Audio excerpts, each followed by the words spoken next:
Now get ready for insights, tips, and conversations that will up your marketing game. It's Bullhorns and Bullseyes with Curtis Hayes and Tom Nixon. Let's ride.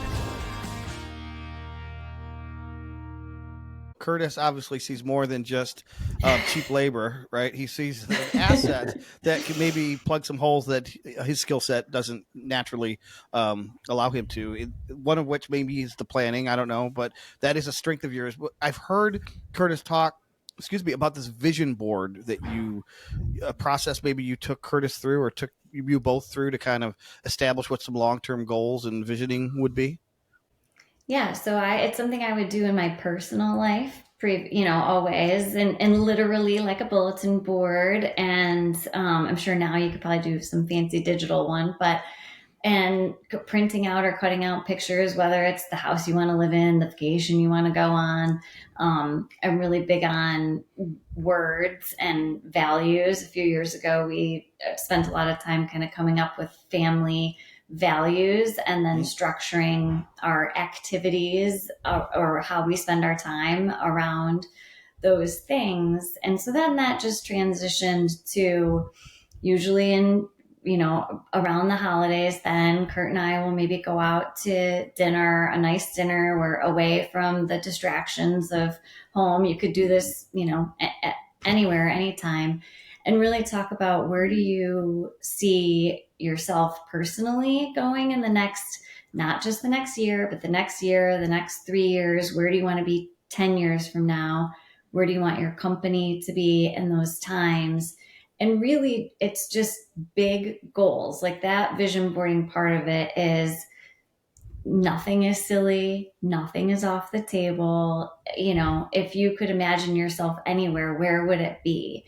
And then putting that down. And we can talk more about how you rein that into realistic things and action items. But that's kind of what that vision boarding process looks like for me anyways.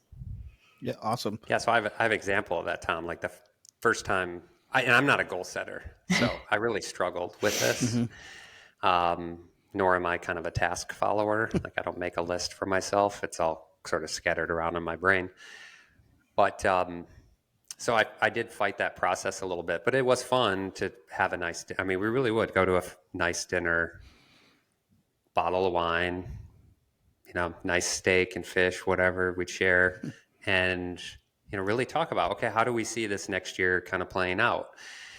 And you come a little bit prepared to that. Steph sometimes would bring a notebook and she could write some things down, and then you go back and you kind of build out the board and whatever. But we had everything from like, how much do we want to see the business grow this next year? And what's the top line revenue number, to like, well, if we get to this point in savings, we've always talked about getting a boat.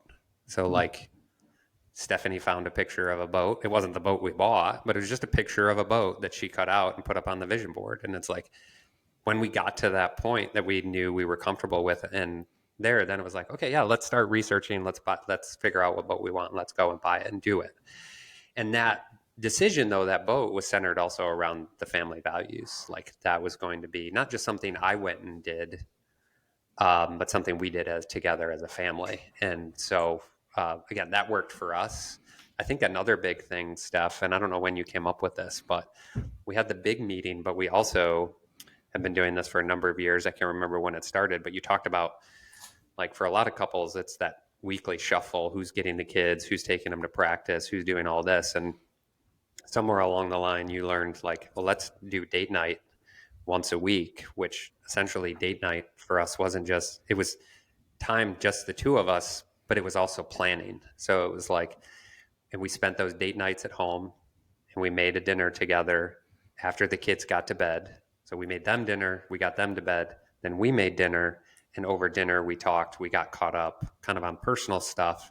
And then we sat down and we planned out our weeks. We got up both of our calendars. Who's doing this with the kids on Saturday? Who's taking them to this on this day? I have this big meeting on this day, so I need time to plan for it. So where'd you get that advice, Steph? I can't remember who shared that with us.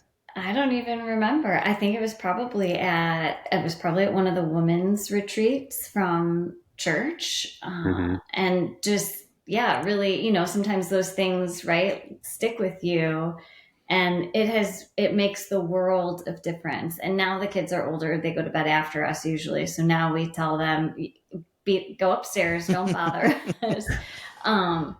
But yeah, just having that. Otherwise, it's a constant. We could go out and have a nice dinner and do that, but unless you're kind of aligned on, okay, here's what I need from you this week, here's what I've got going on, any relationship, right? Expectations are more than half of the battle. So that just kind of sets aside this time. And then that also, just to tie it back to the vision boarding, you could spend some of that time saying, okay, we have this kind of as our goals. What are we doing this month or this week to keep propelling that forward, right? It's not just a picture of a boat on a vision board, but oh, you have that big meeting this week. Okay. Yeah. Like what? So you really kind of keep trying to tie these little tasks into the overall goal, which again, just makes everything in your life more enjoyable because you say, that's what I'm working towards, right? Yeah, that's what I'm working towards that big goal. That's what I think the business books would teach you. And, if you're in the larger companies I've been a part of, that's the cadence that a management team would follow. They have annual meetings, they have quarterly check-ins, they have, perhaps maybe monthly departmental meetings, and then a weekly meeting. So it's all about, like you said, aligning those daily activities and behaviors to the long-term goal for the year, for the 3-year horizon, 5-year, or whatever. My big takeaway from what I'm hearing you both say is treat this company like a business and not like a side hustle. Because a side hustle, you can just read and react and hope the phone rings and then go out and shake the trees or whatever and get a gig here, get a gig there. But it sounds like the way that you've approached is this is a company, whether it's one person or 20 people, it's a company that needs to be run that way.